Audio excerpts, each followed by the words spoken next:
ఒకటే మీకు రహీమత్ వాడు నాతో చదువుకున్నాడు.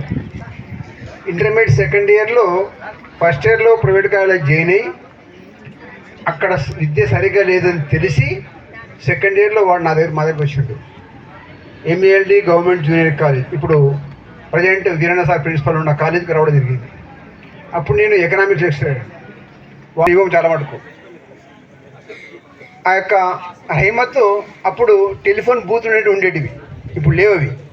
అంటే అప్పుడు ఉదయం పూట కాలేజీకి వచ్చి మధ్యాహ్నం పూట పనిచేసి బతికినాడు. ఈరోజు ఇంటర్మీడియట్ అయిపోతేనే టీటీసీ చేసి ఎస్జిటి జాబ్ కొట్టి నందినిలో పనిచేసి చాలామంది విద్యార్థులకి విద్యను అందించినాడు. తర్వాత నెక్స్ట్ స్కూల్ అసిస్టెంట్గా గద్వాల్లో ప్రాక్టీస్ చేసుకొని చేయడం. తర్వాత మళ్ళీ ఆయన చూడండి పట్టుదల ఎట్లుందంటే ఎస్జిటికి సాటిస్ఫై కాలే చాలని, మన స్కూల్ అసిస్టెంట్కి సాటిస్ఫై కాలే, ఖచ్చితంగా నేను కూడా మా గురువులాగానే ఒక కాలేజీకి లెక్చరర్ కావాలని చెప్పి ఉద్దేశంతోన మళ్ళీ ఎగ్జామ్ రాసి ఈ యొక్క టీఎస్పీఎస్సీ ద్వారా ఈ యొక్క జూనియర్ లెక్చరర్గా రావడం జరిగింది. నేను చెప్పేది ఏంటంటే విద్యార్థులకి ఒకటే చూడన్న, ప్రతి ఒక్కరు ఇక్కడ ఉన్న వాళ్ళందరూ కూడా వ్యవసాయ రంగం నుంచి వచ్చిన వాళ్ళే. మీ నాన్నలు మీ అమ్మలు అందరూ కూడా వ్యవసాయంలో పనిచేసే రైతులు లేక రైతు కూలీలు ఉంటారు. కనుక మీరందరూ కూడా కష్టపడి ఈ స్థాయికి రావాలి. ఒక డౌట్ వస్తుంది మీకు, ఏమంటే వ్యవసాయం ఎందుకు చేయరా సార్? వ్యవసాయం చేయండి, నో ప్రాబ్లం. కానీ వ్యవసాయ రంగం మీద ఆధారపడే జనాభా ఇంకా మన దేశంలో 50% కంటే ఎక్కువ ఉంది. అంటే 50% కంటే వ్యవసాయ రంగంలో ఎక్కువ ఉంది. కానీ ఒరిజినల్గా చెప్పాలంటే వ్యవసాయ రంగంలో అంత మంది అవసరం లేదు. మన దేశంలో వ్యవసాయ రంగం మీద ఆధారపడే వాళ్ళు 10% ఉంటే చాలు.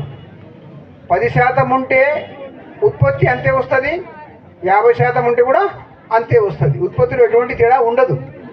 మిగతా 40% మంది వేరే రంగాలకు వెళ్ళిపోవాలి. అంటే సర్వీస్ సెక్టర్ కానీ ఇండస్ట్రియల్ సెక్టర్ కానీ వెళ్ళిపోవాలి మనం. కాబట్టి చదువుకొని ముందుకు వెళ్ళాలి. చెప్పడానికి రాలేదు, చెప్పడానికి వచ్చిన కొన్ని విషయాలు ఒకటి గుర్తుపెట్టుకోనండి విద్యార్థులు.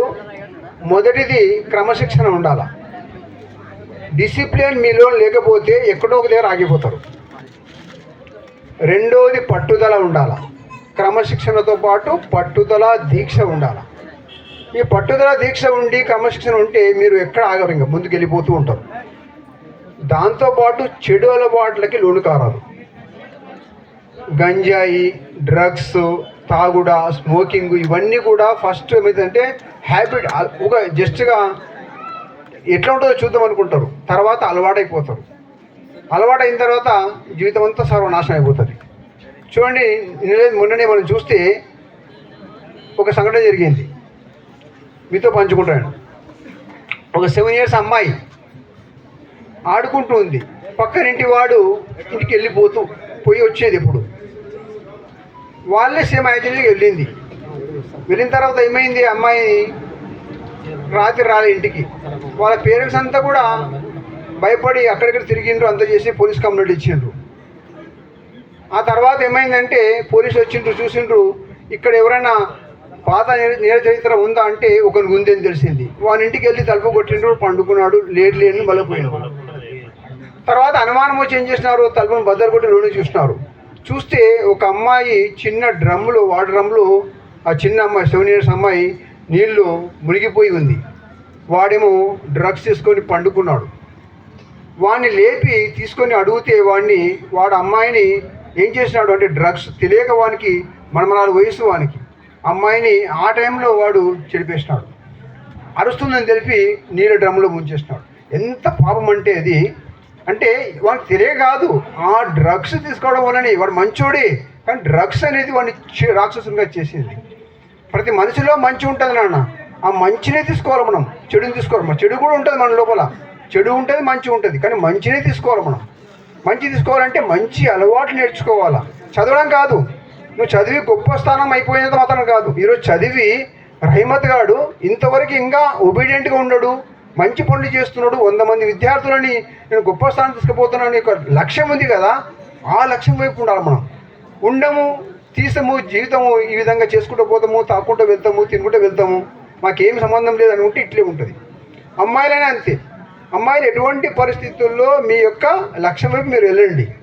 ఇంటర్మీడియట్ తర్వాత ఎటువంటి పరిస్థితుల్లో ఇంటర్మీడియట్ ఫెయిల్ కావద్దండి. ఫెయిల్ అయినారంటే ఖచ్చితంగా ఏమవుతుందంటే మీ పేరెంట్స్కి పెళ్లి చేయాలని ఆలోచన వస్తుంది.